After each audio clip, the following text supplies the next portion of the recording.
இன்னைக்கு பிக் பாஸோட ஹைலைட்ஸை பார்த்துடலாம். எடுத்ததுமே ஃப்ரைடேவோட ஹேப்பனிங்ஸை காமிக்கிறாங்க. அதில் ஜெயிலில் வந்து எஃப்ஜே அவர்கள் இருக்காரு. வியன்னா வந்து அவங்க ரெண்டு பேர்த்துக்கும் உண்டான உரையாடல்.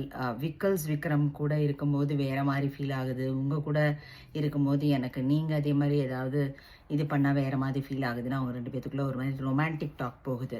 உடனே மறுநாள் கார்த்தால விடியுது. அப்போ வந்து எஃப்ஜே வந்து சாண்ட்ரா கிட்ட சொல்கிறாரு, இந்த விரலில் அடிபட்டது வந்து லைட்டாக தான் அடிபட்டிருந்தது. நான் பார்வதியை வேலை வாங்கணும்னு சொல்லிட்டு தான் நான் வந்து இதை பண்ணலை அப்படின்னு சொல்கிறாங்க. அப்போ சாண்ட்ரா வந்து சொல்கிறாங்க, பாவம் ஒருத்தரே வேலை பார்த்தாங்கல்ல அப்படின்னு சொல்லிட்டு. ஆனால் அவர் அதை கண்டுக்கிற மாதிரி தெரில. அதுக்கப்புறம் கனியும் அட்வைஸ் பண்ணுறாங்க எஃப்ஜேக்கு, நீ வந்து வியன்னா கூட பழகிறது, உனக்கு ஆல்ரெடி வெளியில் கேர்ள் ஃப்ரெண்ட் இருக்குது, வியன்னா கூட பழகிறது அப்படின்னு சொல்லிட்டு சொன்னார். நான் அவர் கேட்குற மாதிரி தெரில. அதுக்கப்புறம் ஏதோ ஒரு ஃபோட்டோஸ் மாதிரி வந்தது, எல்லாரும் இது பண்ணாங்க. அதுக்கப்புறம் வந்தார், கேப்டன்ஷிப்பை பற்றி கேட்டார். எஃப்ஜே அண்ட் எஃப்ஜேவை வச்சு செஞ்சுட்டாங்க. எல்லாருமே சொன்னாங்க யுனானிமஸாக அத்தனை பார்ட்டிசிபென்ட்ஸும். இவருக்கு வந்து எஃப்ஜே வந்து கேப்டன்ஷிப்பாகவும் பண்ணலை, வார்டனும் நல்லாவும் பண்ணலை அப்படின்னு சொன்னாங்க. அதில் வியன்னா மட்டும் எஃப்ஜேக்கு சப்போர்ட் பண்ணி பேசினாங்க.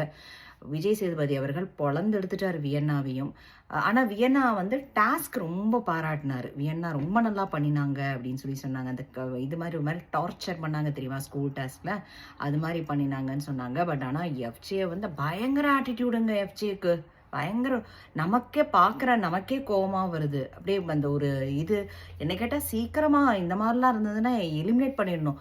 எஃப்ஜே ஆரம்பம் அந்த 55 நாளும் டெய்லி அவர் தூங்குறது மட்டும்தான் நாய் குலைக்கும். எனக்கு சரியாவே படலை. இவ்வளோ ஆட்டிடியூடு, இவ்வளோ இது. அப்பையும் வியன்னா சொல்கிறாங்க எடுத்து, அப்பையும் அவர் ஆட்டிடியூட் காமிக்கிறாரு. பார்வதி பேச வராங்க, ஆட்டிடியூட் காமிக்கிறாரு. இவ்வளோ ஆட்டிடியூடெல்லாம் இருந்ததுன்னா வளரவே முடியாது. கொஞ்சமாவது பணிவு இருக்கணும். எனக்கு தெரிஞ்சு எஃப்ஜே வந்து அது சுத்தமாகவே இல்லை. ஸோ பயங்கரமாக நோ கேப்டன்ஷிப்பு அப்படின்னு சொல்லிட்டு பயங்கரமாக வறுத்தெடுத்தாரு.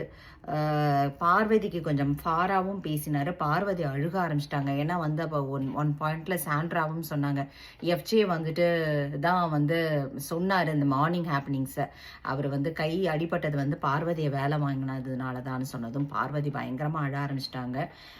அப்புறம் யார் நல்லா பண்ணினாங்க டாஸ்கில், டீச்சர்ஸ் அண்ட் ஸ்டூடெண்ட்ஸ் டாஸ்கில் அப்படின்னு சொல்லிட்டு கேட்கும்போது எல்லாரும் ரம்யா, நாட்டியஸ்ட் வந்து எல்லாரும் வியன்னாவையும், நல்ல குட் கேர்லாக ப்ளே பண்ணது வந்து ரம்யாவையும் பிக் பண்ணாங்க. ஆனால் எஃப்ஜேக்கு வந்து விஜய் சேதுபதி அவர்களுக்கு வந்து விக்கல்ஸ் விக்ரம் பண்ணதும் வியன்னா பண்ணினதும் ரொம்ப நல்லா இருந்ததுன்னு சொன்னார்.